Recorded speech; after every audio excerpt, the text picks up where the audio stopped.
Muy buenos días, mis amados hermanos.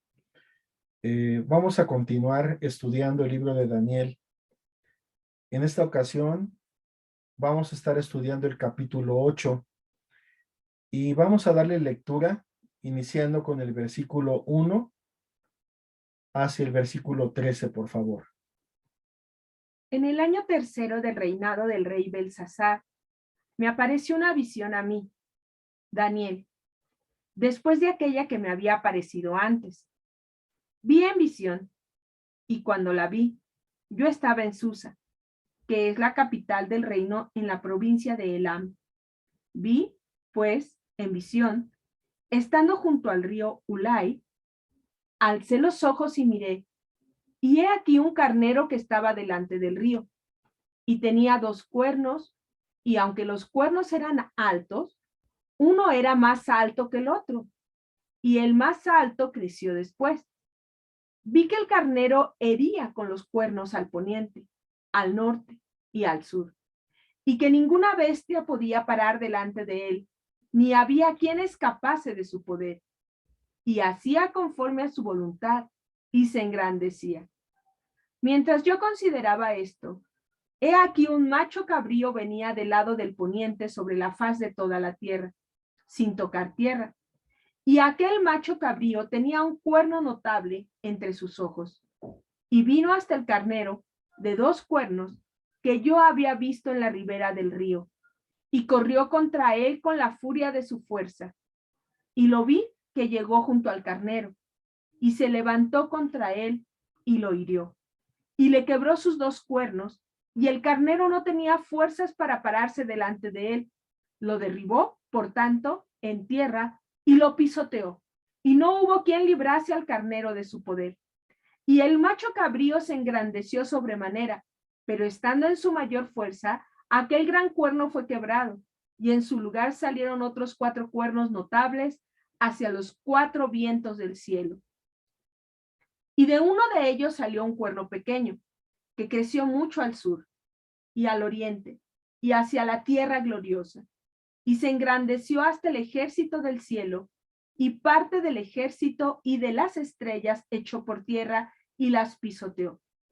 Aún se engrandeció contra el príncipe de los ejércitos, y por él fue quitado el continuo sacrificio, y el lugar de su santuario fue echado por tierra.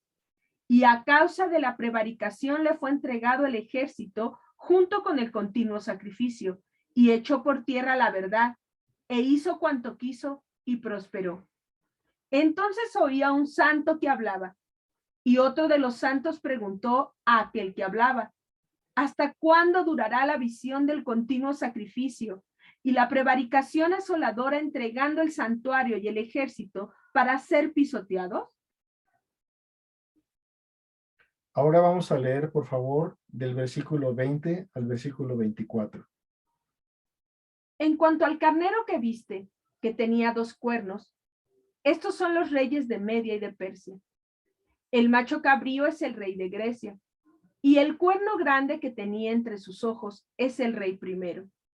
Y en cuanto al cuerno que fue quebrado, y sucedieron 4 en su lugar, significa que 4 reinos se levantarán de esa nación, aunque no con la fuerza de él. Y al fin del reinado de estos, cuando los transgresores lleguen al colmo, se levantará un rey altivo de rostro y entendido en enigmas, y su poder se fortalecerá, mas no con fuerza propia, y causará grandes ruinas, y prosperará, y hará arbitrariamente, y destruirá a los fuertes y al pueblo de los santos. Muy bien. Bueno, una de las cosas que hemos aprendido en el libro de Daniel es cómo era un hombre justo, era un hombre de oración, era un hombre que tenía comunión con Dios, era un hombre que conocía el secreto de Dios. Y en ese secreto vemos cómo Dios le hablaba a su siervo y le anticipa cosas que habían de suceder, que habían de acontecer. En este caso, como el versículo 20 nos lo ha explicado, vemos que esa visión y ese sueño de un carnero y un macho cabrío representan prácticamente a dos grandes reinos mundiales que existirían, como uno venció al otro. Está hablando acerca del reino de Media y de Persia, y está hablando del reinado también de Grecia. Grecia venció a Media y a Persia. Pero para estos momentos estamos situados en el tercer año del rey Belsasar, es decir, del final del reino babilónico. Hemos visto en esta visión cómo ese carnero se alza con gran fuerza y nadie lo paraba. Y prácticamente con sus cuernos acorneaba hacia el oriente, hacia el norte, hacia el sur.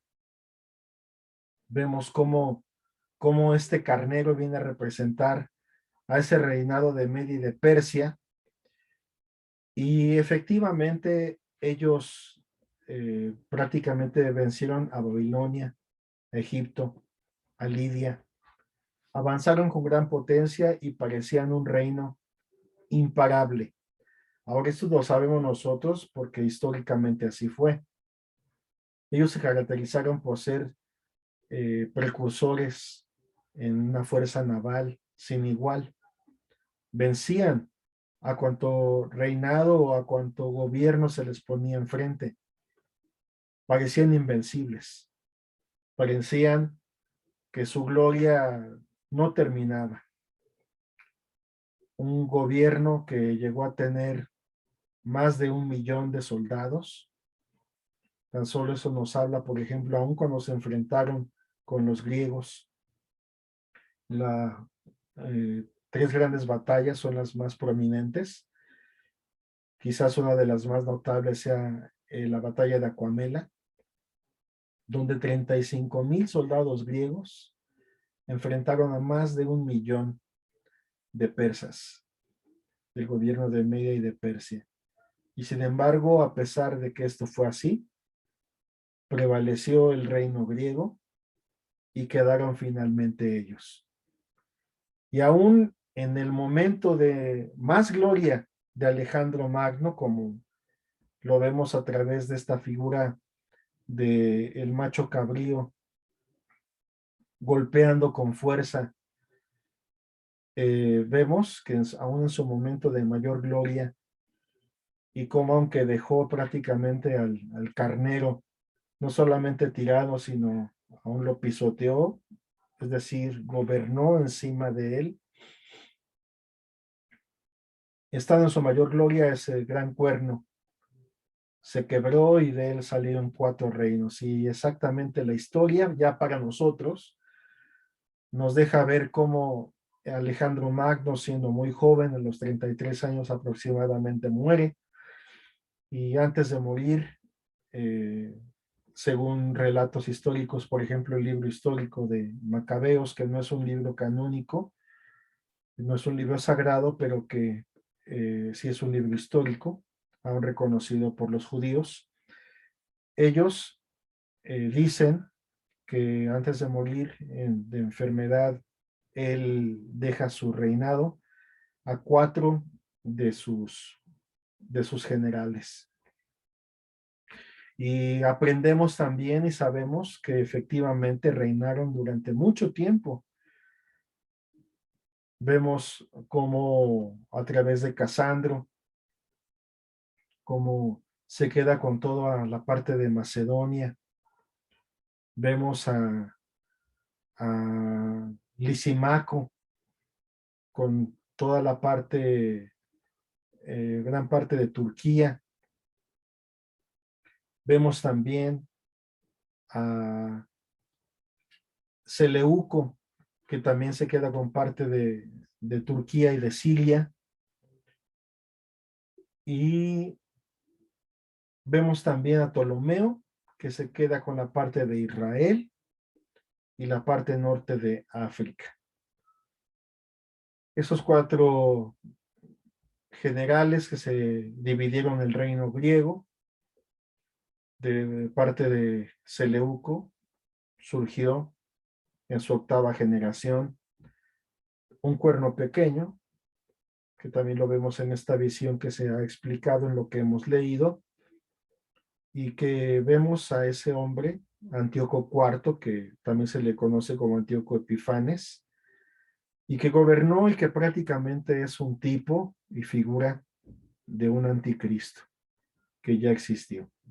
No es el anticristo que vemos ya en Apocalipsis, reinando como cumplimiento final de la profecía, pero sí vemos que es un tipo de anticristo. Pero bueno, ante toda esta caída y levantamiento de reinos mundiales, creo que lo más importante para nosotros no solamente es aprender la precisión profética de las escrituras. Cómo no es un libro que nos exagera cosas o nos habla de cosas irreales o fantasiosas, sino nos habla de eventos que para Daniel fueron futuros, para nosotros muchas de estas cosas ya son historia, pero fueron exactamente como el Señor las reveló. Esto nos habla no solamente de las cosas que Dios le revelaba a su siervo en su comunión íntima que tenía con él, sino nos habla también de cosas muy prácticas que también nos alcanzan a nosotros. Porque la vida, mientras que estemos en esta tierra, así es. La vida está misma constituida de momentos de gloria y momentos también de crisis, de altos y de bajos, como una montaña rusa, a veces arriba, a veces abajo. Nos habla tanto de montañas, de cúspides, de momentos de gloria, de momentos de éxito, como también de valles oscuros, llenos de sombra, de dolor, de derrota, de tristeza, de soledad. Y esto en la vida del hombre se puede ver en todos los ámbitos. En los negocios, en la gloria misma del hombre.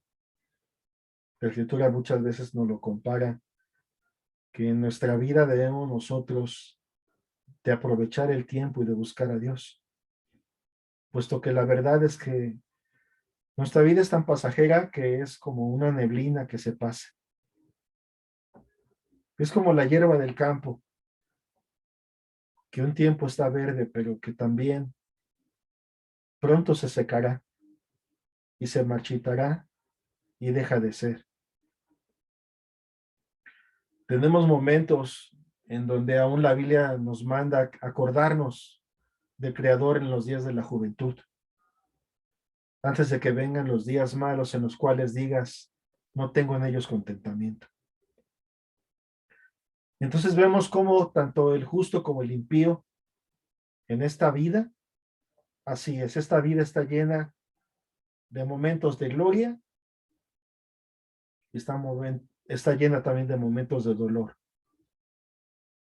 Momentos en la cúspide de la montaña, momentos también en el valle de sombra de muerte.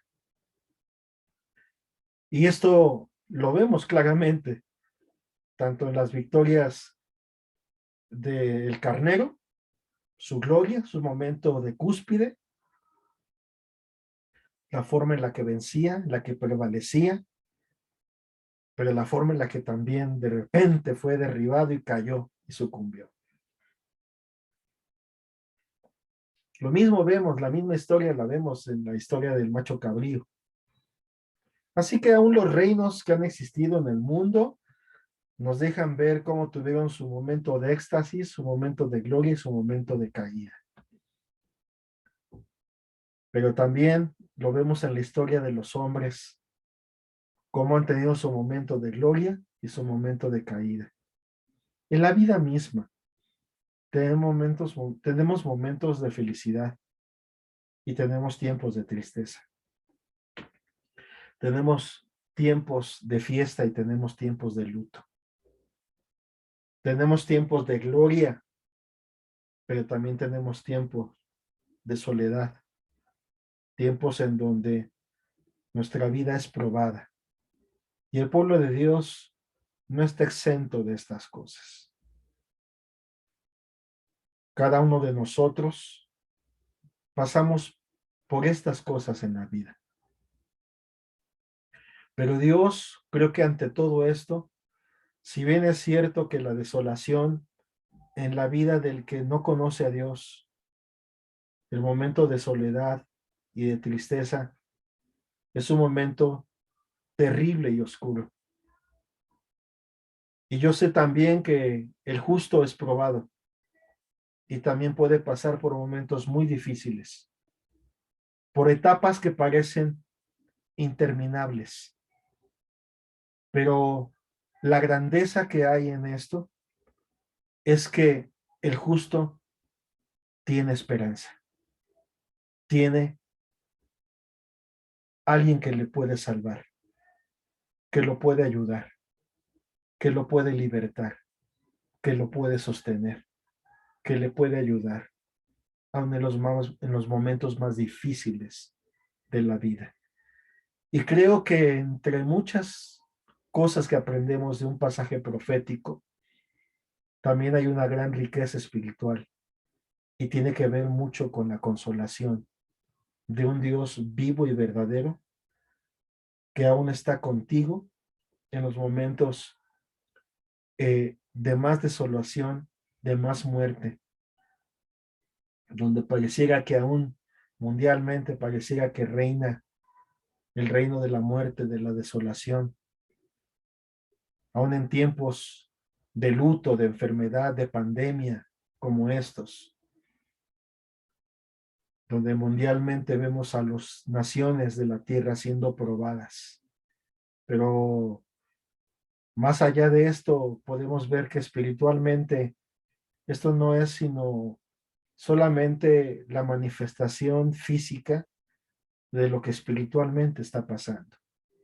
Todo esto apunta cada vez más a que nos acercamos no solamente a cuando Dios pondrá fin a todas estas cosas y al reino del mal, sino también nos acercamos al cumplimiento de las profecías y de las promesas de las Escrituras acerca del reinado justo del Señor Jesucristo, que será eterno y para siempre.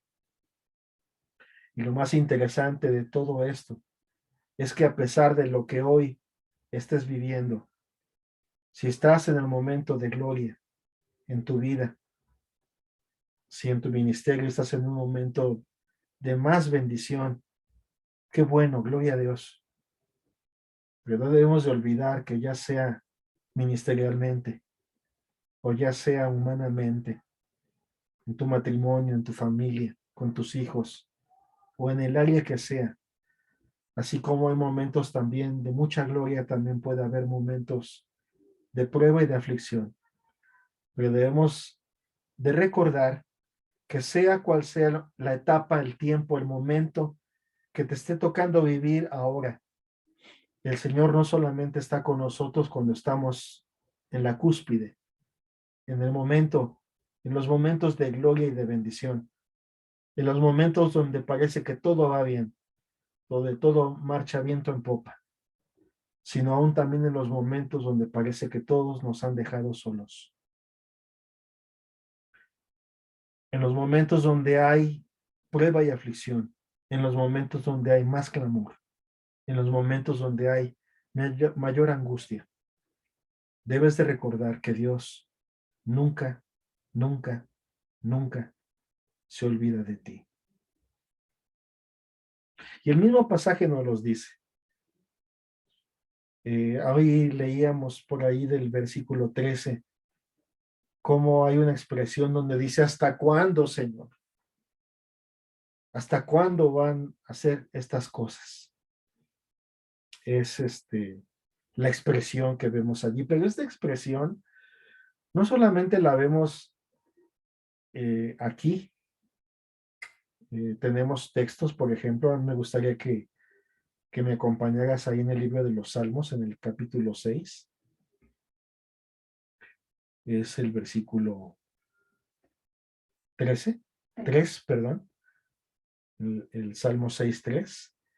Nos vamos a encontrar con esta expresión continuamente en la Biblia.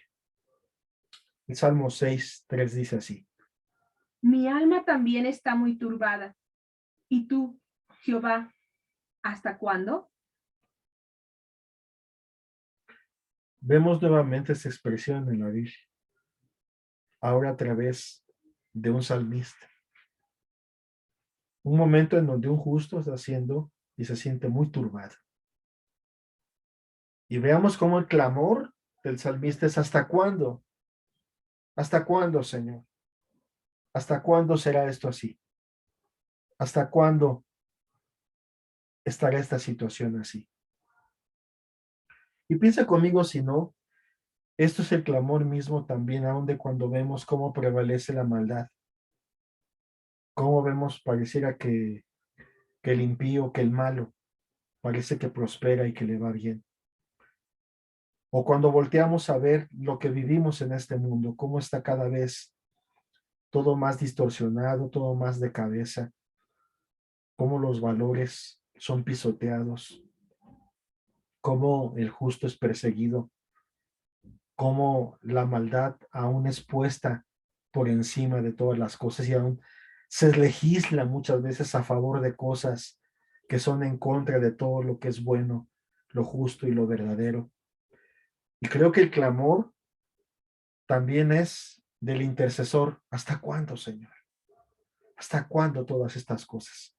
El mismo incrédulo muchas veces se escuda en ver cómo después de tantas malas cosas que pasan y catástrofes en el mundo, y a veces ahí se quiere sustentar para decir y dudar de la existencia de Dios, porque dice, bueno, si Dios existe, ¿por qué tanta pobreza en el mundo? ¿Por qué ocurren tantas malas cosas? ¿Por qué hay tanta injusticia?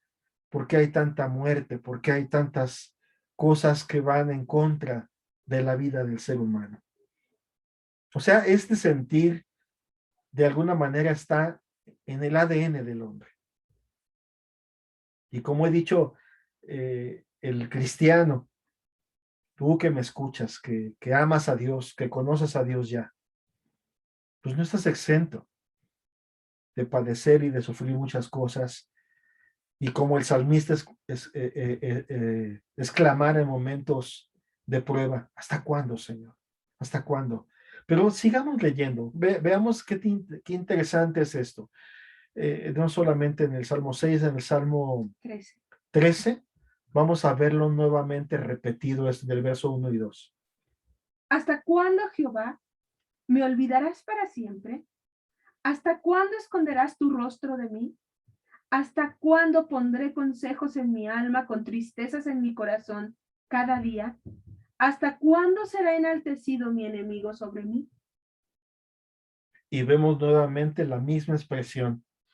Pero sigamos en el libro de los Salmos. Ahora vamos al capítulo. 35.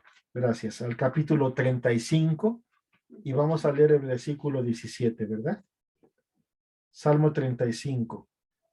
Señor, ¿hasta cuándo verás esto? Rescata mi alma de sus destrucciones, mi vida de los leones.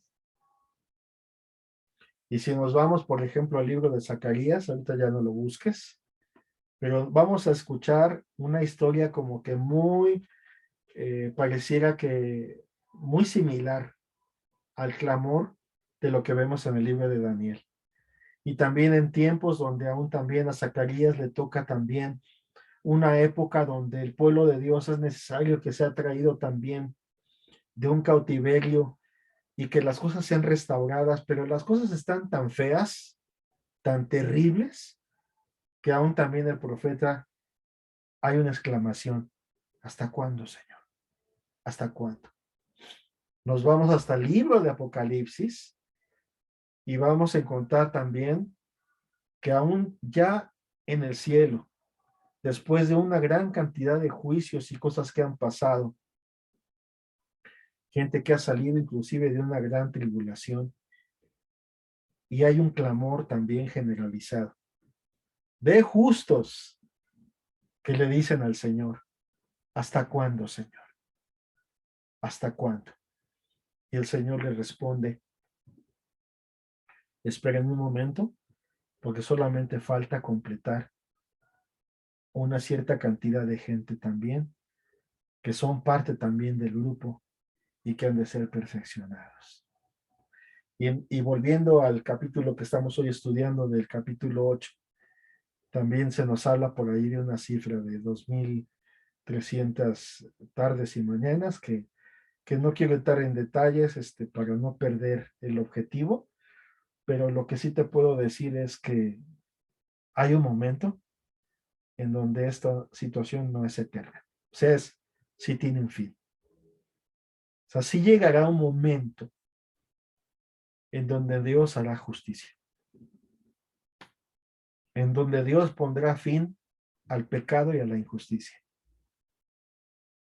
en donde Dios dice, ya, hasta aquí, no más. Sobre todo para aquellos que piensan y que dicen, bueno, quizá entonces,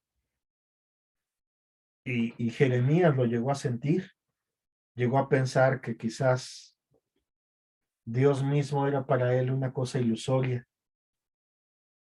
como aguas que no son estables. O sea, llegó de haber estado en un momento de mucha gloria, porque Jeremías también tuvo su momento, un momento en donde dice, fueron halladas tus palabras y yo las comí. Tu palabra me fue por alegría y gozo de mi corazón, porque tu nombre se invocó sobre de mí, oh Jehová Dios de los ejércitos.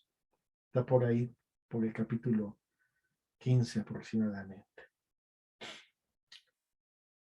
Pero así como tuvo su momento de gloria, también tuvo su momento de prueba. Fue uno de los profetas más probados, que predicó y predicó, profetizó y profetizó, y le tocó un pueblo duro, necio, traidor. Bueno, hasta lo echaron en el cepo. Vivió momentos oscuros, duros, difíciles, muy difíciles.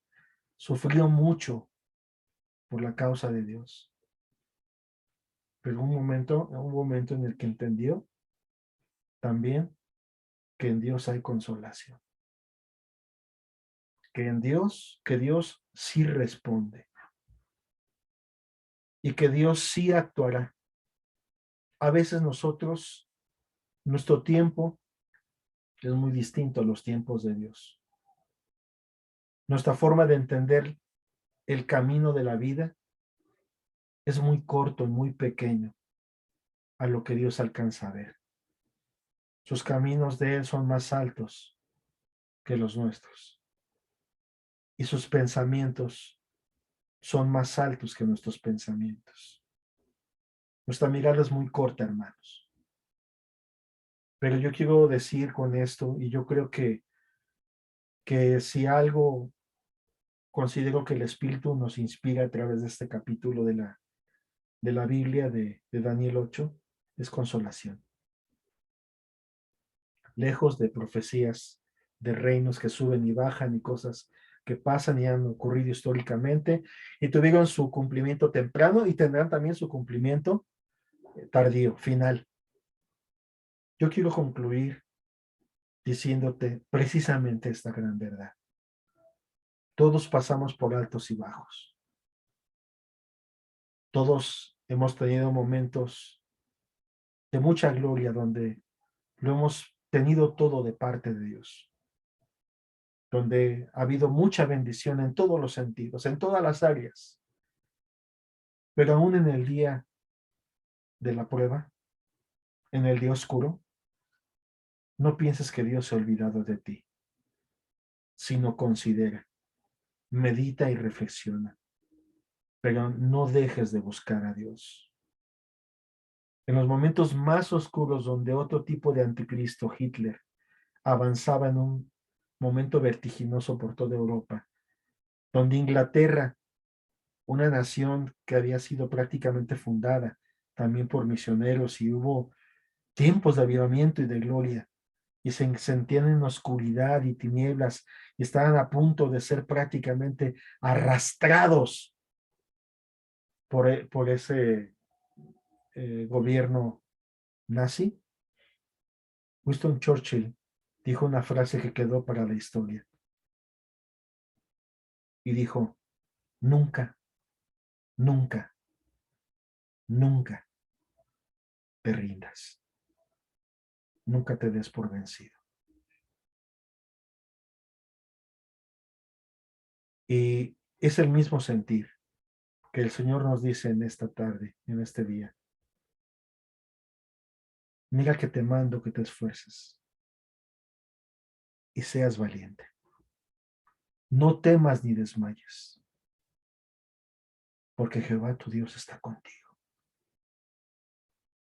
Terminamos viendo solamente un texto, hermanos, en el libro de Eclesiastés. Eclesiastés 7:14. Y con eso terminamos la reflexión de este estudio. En el día del bien, goza del bien, y en el día de la adversidad, considera. Dios hizo tanto lo uno como lo otro, a fin de que el hombre nada halle después de él. Dios hizo tanto lo uno como lo otro. Hay tiempos de gloria, hay tiempos de prueba. ¿Tú en cuál estás? Invariablemente confía. Nunca, nunca, nunca te rindas. Terminemos con una oración. Padre, gracias por tu palabra, Señor, porque siempre tiene alimento y vida y algo importante que decirnos tu Santo Espíritu a través de tu palabra. Habla a tu pueblo, Señor. Esto y aún más cosas que tú quieras revelar a cada corazón. Pero sobre todo, consuela y sostén a tu pueblo en estos días que nos han tocado vivir. Te lo pedimos en el nombre precioso de Cristo Jesús y te damos las gracias de antemano porque tú siempre estás con nosotros. Aun cuando no lo sentimos, tú siempre estás presente. Tú eres un Dios fiel. En el nombre precioso de Jesús. Amén y amén. Meditemos en estas palabras. Que Dios te bendiga.